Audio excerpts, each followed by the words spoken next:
Di sini cerita ada dua Adam. Ada dua Adam masing-masing berada di taman dan diberi kehendak bebas.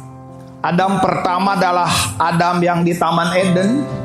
Adam kedua atau Adam terakhir adalah Yesus Kristus. Adam pertama ini diberikan hak bebas. Kamu bebas makan apapun. Kamu bebas melakukan apapun. Asal satu, jangan mengambil dan memakan buah yang pengetahuan baik yang jahat. Itu aja. Kamu makan apapun bebas. Tetapi entah kenapa Adam yang pertama mengambilnya dan memakannya.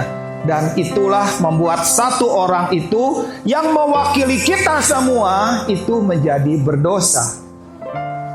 Tapi Adam kedua berada di Taman Getsemani. Yesus Kristus berkata begini, kalau boleh cawan ini berlalu. Dia punya satu keinginan juga kepada Bapa Surgawi, kalau boleh ini gak perlulah aku naik ke kayu salib. Kegentaran salib itu membuat dia tuh mengalami satu kengerian yang sangat hebat. Sama sekali gak bisa terbayangkan kengerian salib sebagai seorang yang berdosa. Sekalipun dia tidak pernah berbuat dosa, tetapi kuasa salib itu membuat dia peluhnya seperti ngeluarin darah. Begitu kuat penderitaannya di Taman Getsemani itu. Dia membayangkan satu kengerian yang hebat.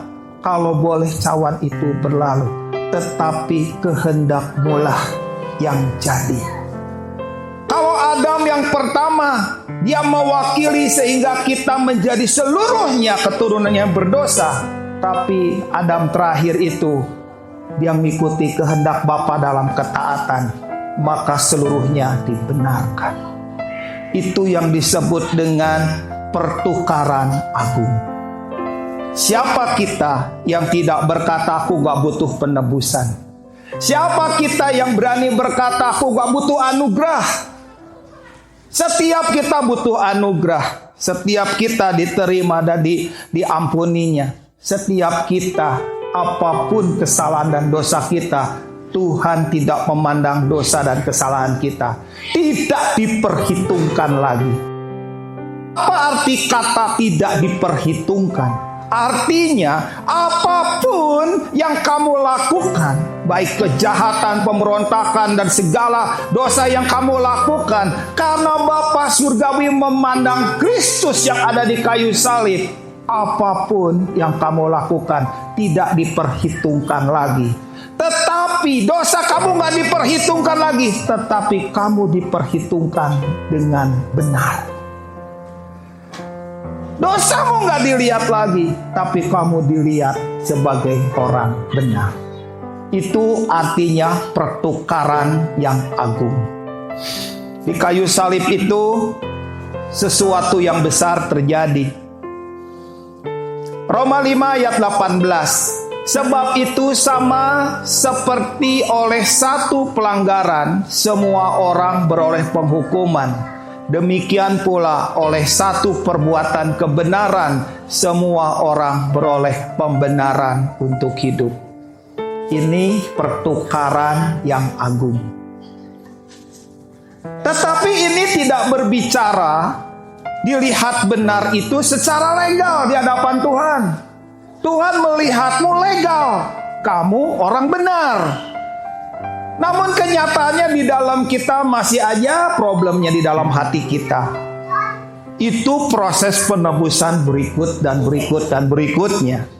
Yang pertama, kamu dicap dulu tidak berdosa. Dicap tidak terkutuk, dicap tidak terbuang.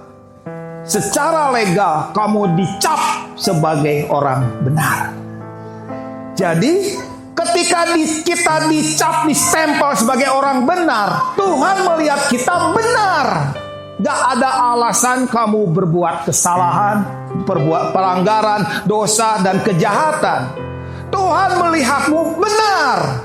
Walaupun secara realita kita punya banyak sekali kejahatan-kejahatan yang pernah kita perbuat.